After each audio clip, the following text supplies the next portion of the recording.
Selamat datang di Special Edition.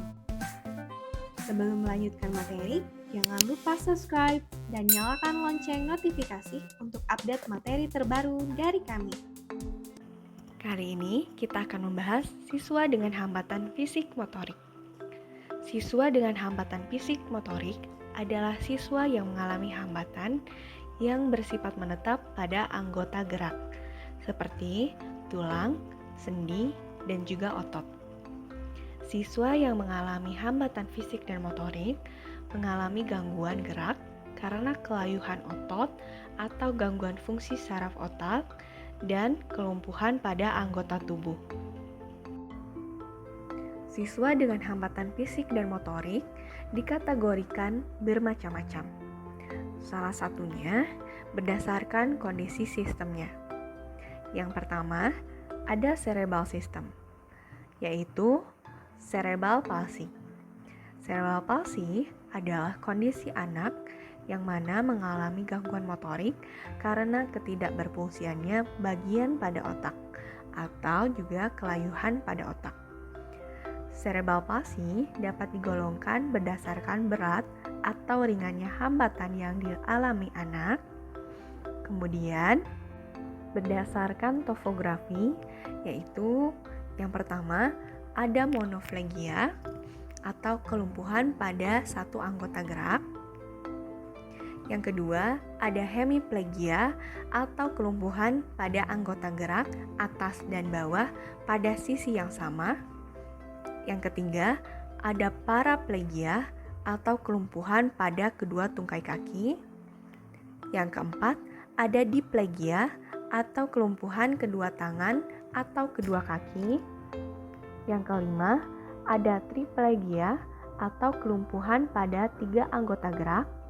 Dan yang terakhir, ada quadriplegia atau kelumpuhan pada seluruh anggota gerak. Adapun menurut fisiologi, yang pertama yaitu ada spastik, astetoid, ataksia, tremor, rigid, dan tipe campuran. Kemudian, hambatan fisik dan motorik berdasarkan sistem otot dan rangka terdiri dari poliomyelitis atau kelumpuhan pada anggota tubuh karena penyakit atau virus pada masa kandungan atau kanak-kanak sehingga menyebabkan gangguan pada perkembangan. Yang kedua, ada muscle dystrophy atau kelainan gerak yang diakibatkan karena kelainan otot yang bersifat progresif. Dan yang terakhir, amputasi atau kehilangan salah satu atau lebih anggota tubuh karena diamputasi dan biasanya digantikan oleh anggota tubuh tiruan. Penyebab siswa mengalami hambatan fisik motorik dapat dikarenakan faktor genetik, kelainan kromosom, teratogenik, kelahiran prematur, dan juga komplikasi pada kehamilan.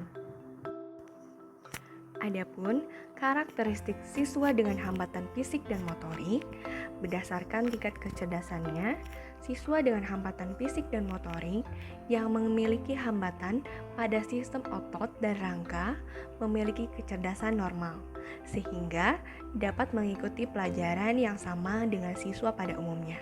Sedangkan siswa yang mengalami hambatan pada sistem cerebral, tingkat kecerdasannya berentang mulai dari tingkat rendah hingga rentang gifted.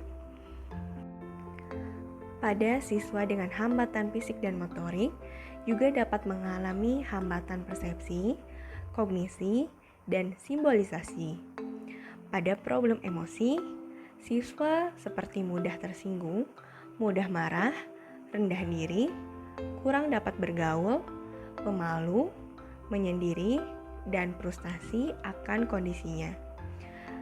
Siswa juga dapat mengalami gangguan bicara, kemudian dapat mengalami kekakuan, gangguan keseimbangan, gerakan tidak dapat dikendalikan, dan juga susah berpindah tempat pada kondisi fisiknya. Program pembelajaran yang dibuat khusus untuk siswa dengan hambatan fisik dan motorik adalah pengembangan diri dan gerak atau PKPDG.